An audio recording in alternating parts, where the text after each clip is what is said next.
this structure gives the ability for a lot of those golf clubs to attach. Now, I'm a little bit old, okay? So, I was not taught the theory, but now it's actually a little past the theory now. We're definitely into more support for how this thick and the thin make muscle contract. So this theory, this model, is known as the sliding filament model. It's very well supported, and what it's telling us is the thin, which is the actin, slides over the thick, which is the myosin. When that occurs, the sarcomere shortens. So if we've got a thick and it's surrounded by thin, and those heads pop up, and we get a cross bridge and it moves, it pulls the thin over the thick closer to the M line, which is the middle.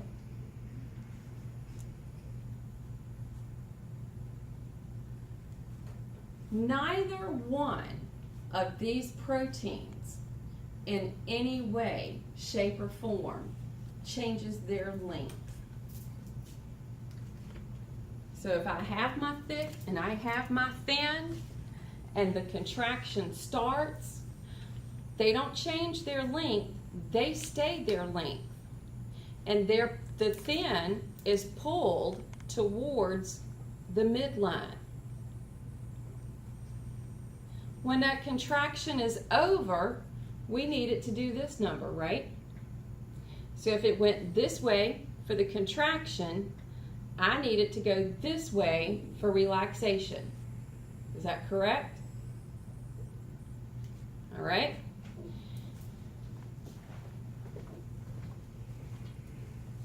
When those sarcomeres shorten, the muscle will contract.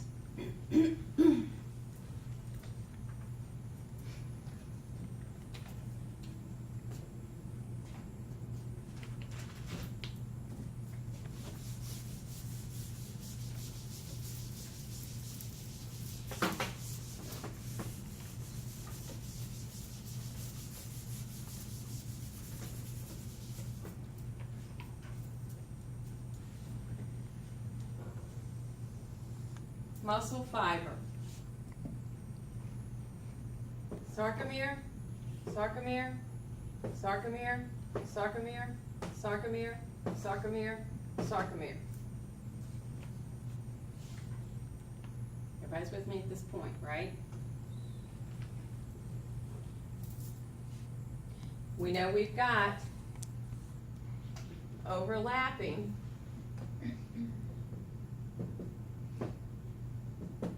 in between them, correct?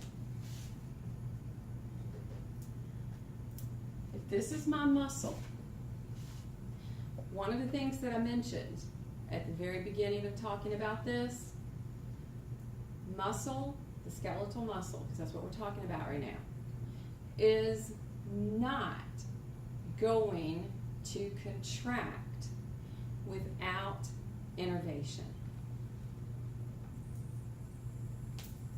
So that tells me I have a nerve with its terminal end reaching this muscle fiber at some point.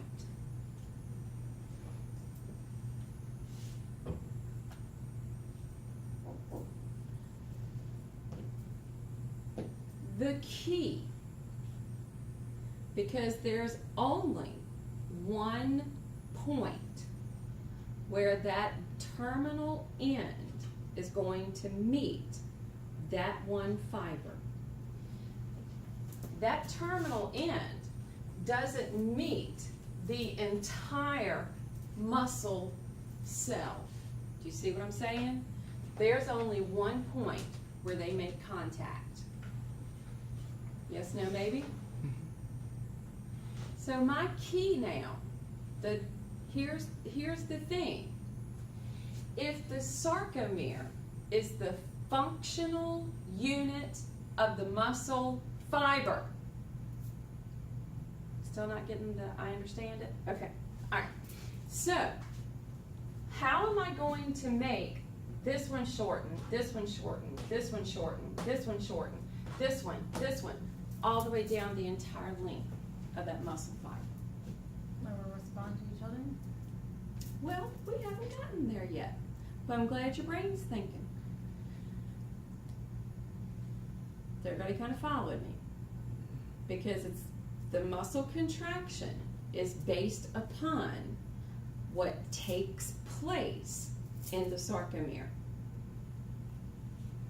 Okay?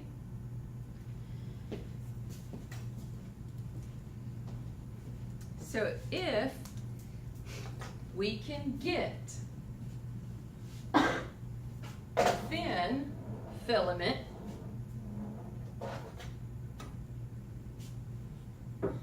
to slide over the thick, okay? Note, it slides towards the M line, okay?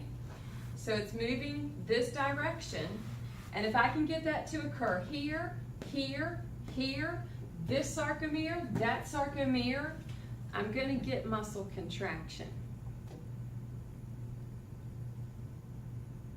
There are some things that have to occur, however.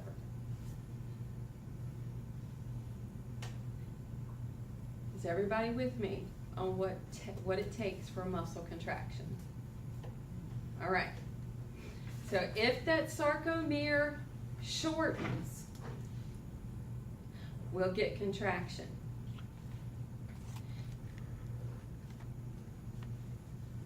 What do you think contraction is dependent upon? If I have an area where a nerve can meet my muscle fiber with its terminal end, that nerve makes a product. That product that's made is going to be the neurotransmitter. Y'all ever heard of those? So this nerve makes a product. Okay? This muscle cell has a plasma membrane around it. I just gave you a key term.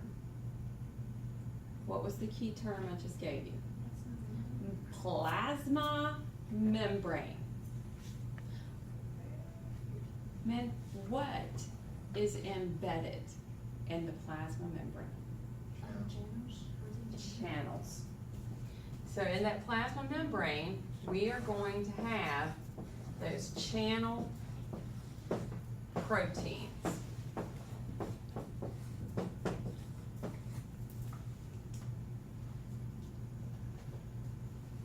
What does that do to a cell? What property does it give it? We've got selective permeability, but it makes that membrane have a charge. So therefore, the membrane surrounding that muscle cell is electric.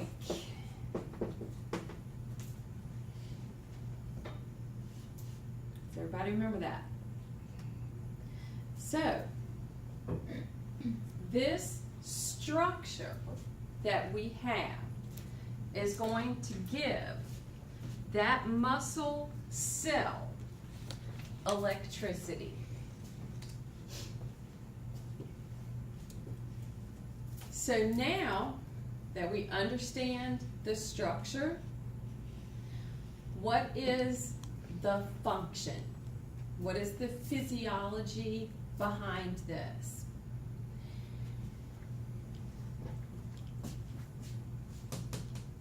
we do not have skeletal muscle contract without innervation. Nerves are going to carry a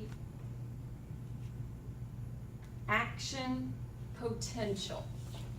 Why do you think it's termed an action potential?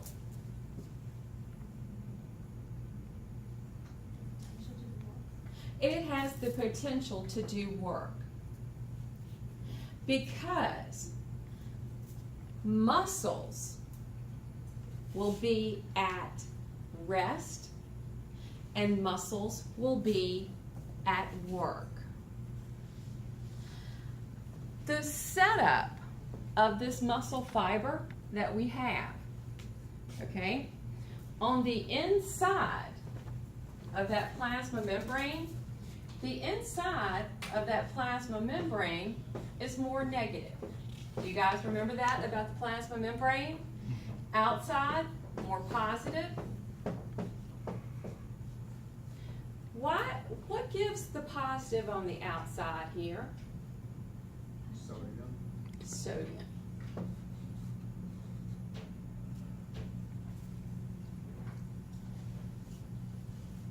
Now, because of this setup and this structure, muscle cells, because there's a little bit of negative inside, there's a little bit of positive on the outside, they are going to carry a charge. Now, that means all muscles that are at rest, having that charge, they have a little bit of electricity. Because if that muscle needs to contract, it doesn't have to start from zero. It already has a little bit of electricity so that we can get the muscle to contract. But we're going to need an action potential from the nerve. So this means something has to affect the nerve. And it could be something, and I won't say as simple as, because it's not simple at all. It can be something such as a thought to move that muscle. And that muscle will start getting ready. So that when the actual movement occurs, it makes the movement. Okay? Now, the way that we talk about this electricity, we're going to say that we have RMPs, resting membrane potentials, because we have a voltage difference. Is that not a voltage difference across that plasma membrane?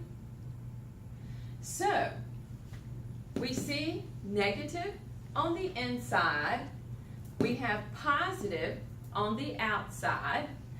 Positive on the outside, mostly due to sodium. But do you guys remember something called leak channels? All right.